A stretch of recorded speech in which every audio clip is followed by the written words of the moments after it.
we went and had him tested again with another doctor in town, and she diagnosed him with the same disorder, the cognitive disorder. And we just wouldn't say we accepted it right away, but as we grew with him, it just became part of our home. It's who God gave us, and we accepted that.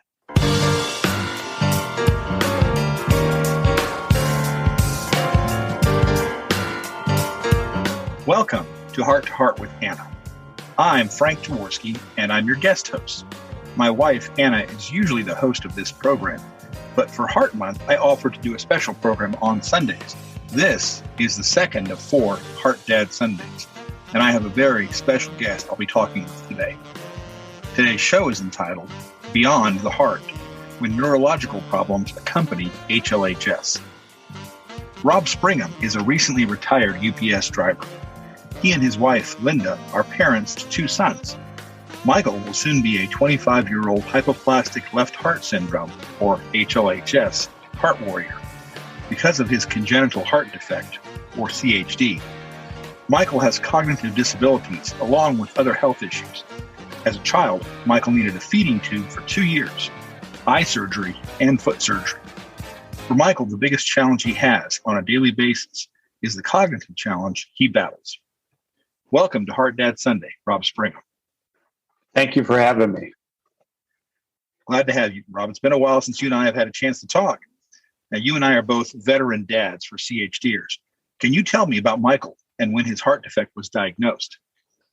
When Linda was 5 months pregnant, the nurse who was doing her ultrasound, she saw that on the screen, and obviously that was the start of our story. Okay.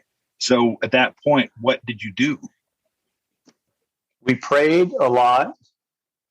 And unfortunately, there was a doctor who actually recommended an abortion. And that was not in the cards for us at all. And we decided God gave us this child, and we were going to have this child regardless of the defect in his heart. So who did they refer you to initially for potential cardiac? So after she was diagnosed with the heart defect in the baby, we started going to Arnold Palmer Hospital in Orlando, and we were seeing a cardiologist on a regular basis up until the birth. Is that where Michael was born? Yes. And that would not have been your normal hospital to have the baby at. At the time, in 1997, Dr. Gary Haas had started the Congenital Heart Surgery Center in Arnold Palmer. And that was our only option other than going out of state or to Miami, I believe. Well, then in a sense, you were lucky you had an option right there in the state. Yes, it turned out to be a great option. And I'd never forget Dr. Gary Haas. He was just a wonderful individual. Did Michael have surgery soon after his birth? So when Michael was born that night, they did a heart cath on him right away, and they determined the severity of his defect. I believe they did not know his type of defect until they did the heart cath. And it was basically 8 days after he was born, he had his first surgery. That's actually similar to our experience. Alex wasn't diagnosed until after he was born, 8 weeks after. But although they had an ultrasound that showed a complex heart defect, they couldn't say for sure what it was until it was cath. And in Michael's case, St. Joe's Hospital in Tampa is where they did all the open heart surgeries at that time. So he was transported, I want to say probably in the first 3 or 4 days of birth, they transferred him over to Tampa, and that's where he had all of his surgeries at. Okay. Now, I know that you've been married to Linda for quite a while. Can you tell me the name and age of your other son? Yeah, Linda and I will be celebrating 30 years this October. And I have one other son. His name is Brian, and he is 26, and he lives in Michigan. Excellent, in Michigan. And I understand you just got some good news from them. We did. We were just told that right before this podcast that we are going to have our first grandchild, and it's going to be a baby boy. That's wonderful. Very exciting for you. I know how that feels. Yes. Now, is Brian older, you said, or younger than Michael? Brian is a year and a half older than Michael. Okay. Now, Rob, we know from the bio at the top of the show that Michael had additional complications. Can you tell us the chronology of the issues he had and the procedures he had? Yes. So when Michael was born, he had his first surgery 8 days old, and that was called the Norwood. And then at 6 months, they did the Glenn surgery. And then at 22 months, they did the Fontan with him. And after that, he wasn't eating well, so they put a feeding tube in him. I'd say probably about 2 years old, he had a feeding tube, and that was for 2 years we fed him through the tube. And then later on in life, he did have strabismus in his eyes, where his eyes were, I think, crooked, and they corrected that. And then he had some feet issues where in his early teens, he had the foot surgery. Okay. So the heart surgery first, and then the surgeries to deal with the other issues involved. Yeah, that all came with the package. And how did he do with the weaning from the tube feeding to normal food? Did that go pretty smoothly? I want to say it did. It's been a long time. It's been 20-something years since then. But it was a big step for us, husband and wife, changing the feeding tube. But we got pretty good at it. And it was a good transition. Still has a nice scar there in his belly from where it was at. Right. So, Rob, I know that in addition to these other issues, the strabismus and the foot problems, that at one point he was diagnosed with cognitive issues. How did that come about? There was a point in his early childhood that we knew something wasn't right. The cognitive issues didn't start until school. So Linda was a teacher's aide at the local elementary school, and Michael was in kindergarten and first grade. And we knew something wasn't right. And we kind of just went with the flow for probably a good 2 years. And then we took the big step, went to a psychologist. Okay. And that's when he was diagnosed as mentally retarded. And I remember we didn't want to accept that at the time. And we actually had him tested by another lady who we felt more comfortable with. And she diagnosed the same scenario with him as being mentally retarded.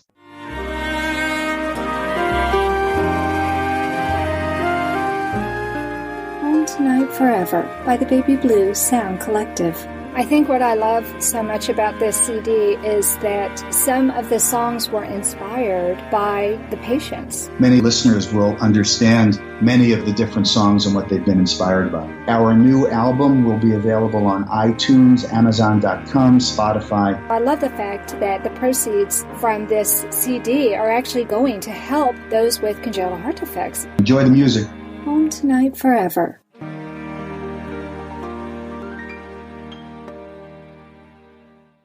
This content is not intended to be a substitute for professional medical advice, diagnosis, or treatment. The opinions expressed in the podcast are not those of Hearts Unite the Globe, but of the hosts and guests, and are intended to spark discussion about issues pertaining to congenital heart disease or bereavement. You are listening to Heart with Anna. If you have a question or comment that you would like addressed on our show, please send an email to Anna Jaworski at anna@hearttoheartwithanna.com. That's anna@hearttoheartwithanna.com. Now, back to Heart with Anna. Rob, before the break, we learned a little bit about Michael's heart condition and the additional problems he faced growing up. In this segment, let's talk about the cognitive issues he's battled. First of all, when did you discover he had a cognitive problem? Michael was, I'm going to say, 6 or 7 years old, and we had him diagnosed with a cognitive disability. And that was the start of many, many, many sessions at school. And we went outside the school system and paid for personal learning for him. And we really didn't get anywhere. And then we realized that, he is diagnosed with about a 10 to 12-year-old mentality. You mean currently? Yeah, he'll have that the rest of his life. Okay.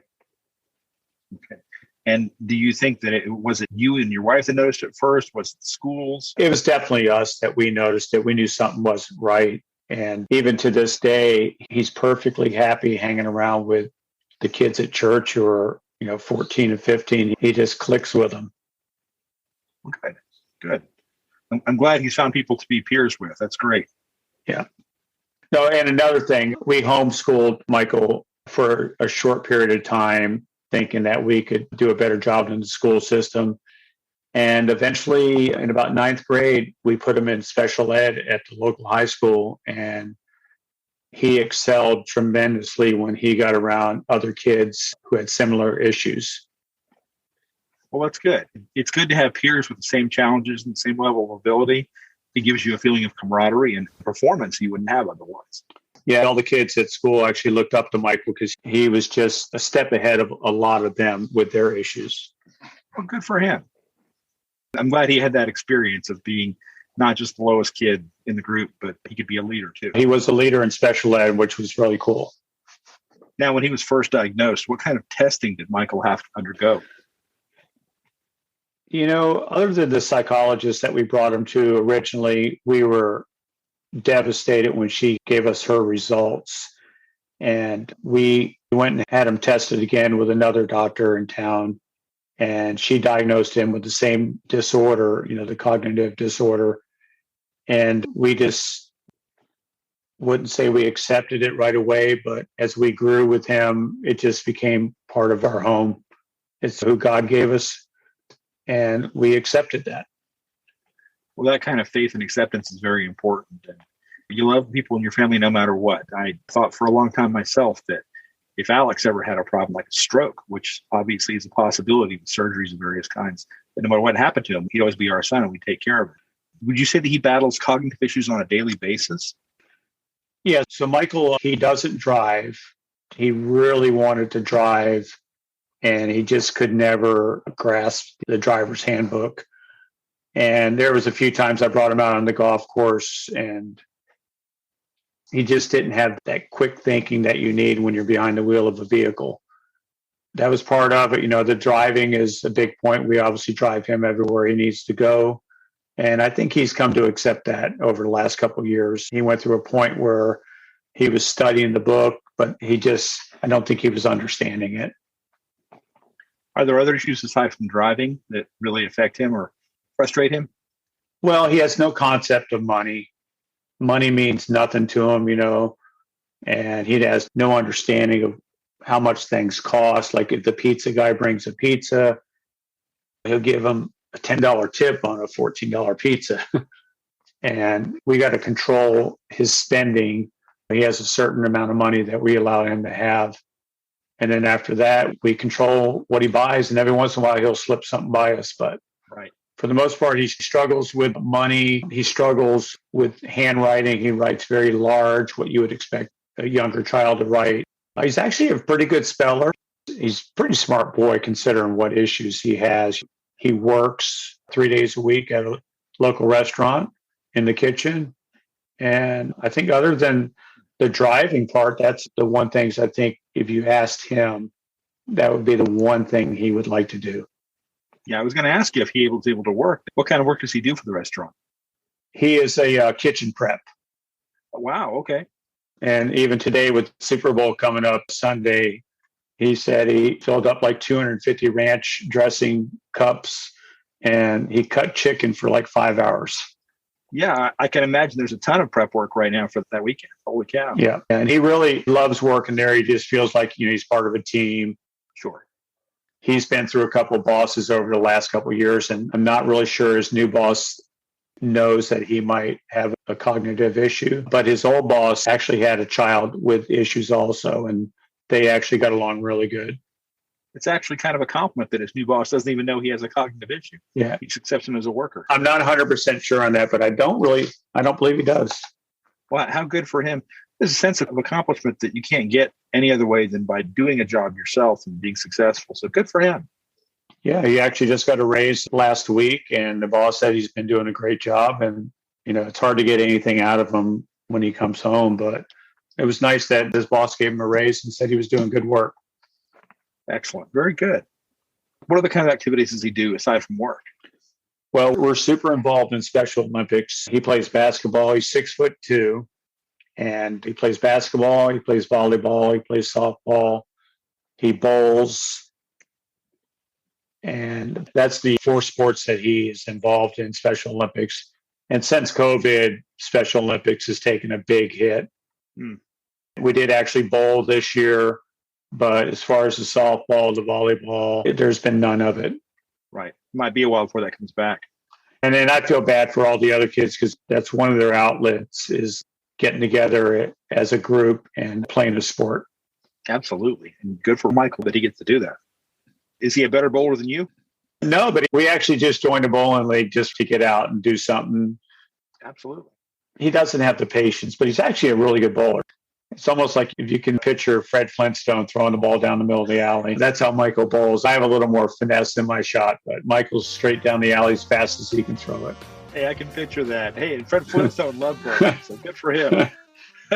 This content is not intended to be a substitute for professional medical advice, diagnosis, or treatment. The opinions expressed in the podcast are not those of Hearts Unite the Globe, but of the hosts and guests, and are intended to spark discussion about issues pertaining to congenital heart disease or bereavement. Anna Jaworski has written several books to empower the congenital heart defect or CHD community. These books can be found at Amazon.com or at her website, www.babyheartspress.com. Her bestseller is The Heart of a Mother, an anthology of stories written by women for women in the CHD community. Anna's other books, My Brother Needs an Operation, The Heart of a Father, and Hypoplastic Left Heart Syndrome, a handbook for parents, will help you understand that you are not alone.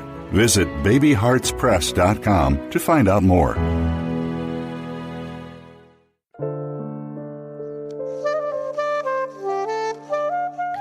Heart to Heart with Anna is a presentation of Hearts Unite the Globe and is part of the HUG Podcast Network. Hearts Unite the Globe is a non-profit organization devoted to providing resources to the congenital heart defect community to uplift, empower, and enrich the lives of our community members.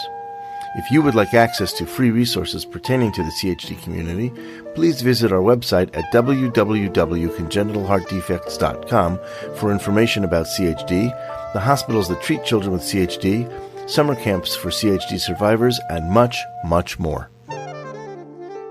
Before the break, we were talking about Michael's cognitive challenges. Now I'd like to talk to Rob about Michael's future. First of all, can you tell us how Michael's heart is doing now? So Michael goes to his cardiologist in Orlando twice a year now. And the doctor is super happy with the strength of his heart.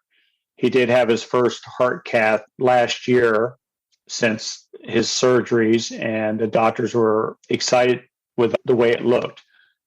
But because of the complexity of it, he will need a new heart. Somewhere down the line, they don't know. It could be 5 years, 10 years, 15 years. That's something that is unseen right now. But it's going to be a fact of life where he will need a heart transplant somewhere down the road. Okay. So his last surgery at this point was when he was 22 months old. Correct. He did have an infection. He got a staph infection from his last surgery, and he did go back in and they opened him up to clean the staph infection. But as far as heart surgeries, he hasn't had any others. Got it. Yeah. We've had a slightly different experience. Alex had his surgeries, the last one when he was 10 months old. Then he went back at the age of 17 years and had a redo of his fontan and some other work done also to change the size of his aorta, which had dilated quite a bit. So. Yeah. I know in Michael's case, I try not to get too technical because it's above my pay grade, but he does have a leaking valve, but it's within reason for the doctors not to close it up. Right. So what they're assessing him for every 6 months is how he's doing and if he's developed any new problems. Yeah, basically they do one of those color Doppler scans.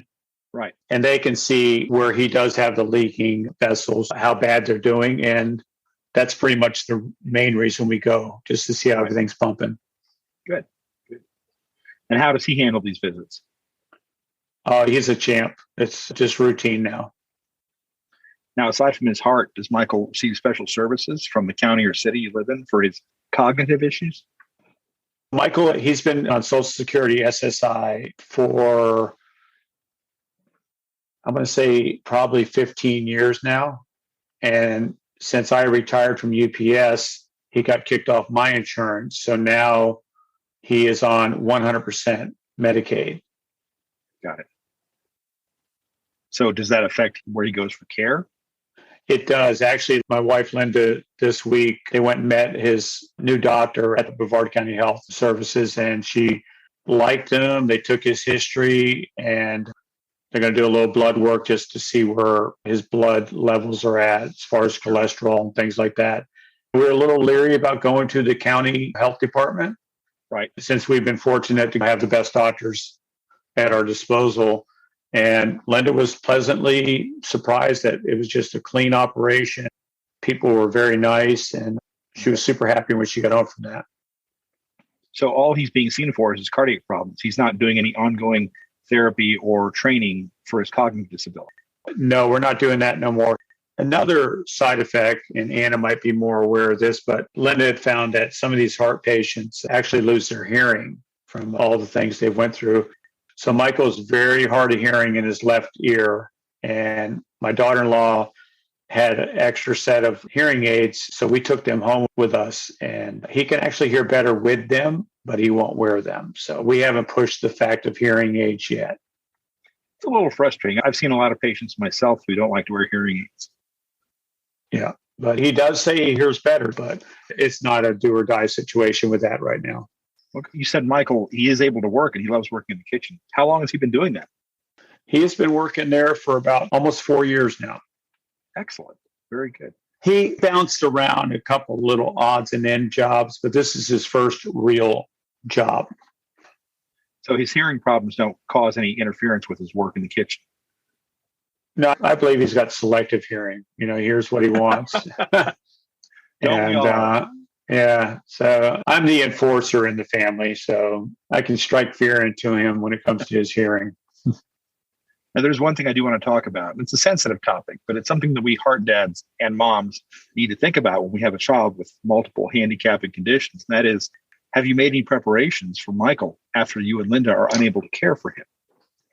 Yeah, that's been a very big topic with my wife and I. And we have some good friends who had a special needs son. And I had some really good conversation with this gentleman, and he highly recommended not to put that burden on my older son as far as taking care of him, because he felt that it would affect their family life. And we're in a position in life where it's getting closer with my older son. If God forbid something happened to us from a financial standpoint, and that I'm hoping that he would do the right thing and not so much take him in, but he would look after him if it was either in a group home or he got his own apartment. It's definitely something we think about a lot. Well, even if they weren't able to take care of him directly, obviously, he can kind of direct things that happen to him and help guide him so he goes to the right place. Yeah. And the one thing Linda and I have done his whole life is we've taught him life skills. So he's very capable of staying here on his own. Last year was the first time we let him stay in the house by himself. And we were down about an hour south at a timeshare. And he can do his own laundry. He can cook his own food. I got to get on him a little bit when it comes to shaving and grooming, cleaning the bathroom, those things that boys just don't do good. But all in all, he's actually kind of a neat freak in a way. Well, good. That's a good habit for anybody to have. Yeah. I know it's hard to plan for these kind of things, but it's the responsibility you have to take on. Yeah. And like I say, it's going to be one of those things. I'm going to have a heart-to-heart with my older son and just see where he stands, if he'd be willing to, when that day comes for us, that he would take him up to Michigan where he lives, and he would have enough money to supply his needs that he needs for housing and food. Like you said, if he could find a group home or something like that where he could work, that'd be good. Yeah. Okay. Well, it's a tough conversation to have, but it's what you have to do. No, it's life. I look at life that way, though. Yeah, you do what you have to do.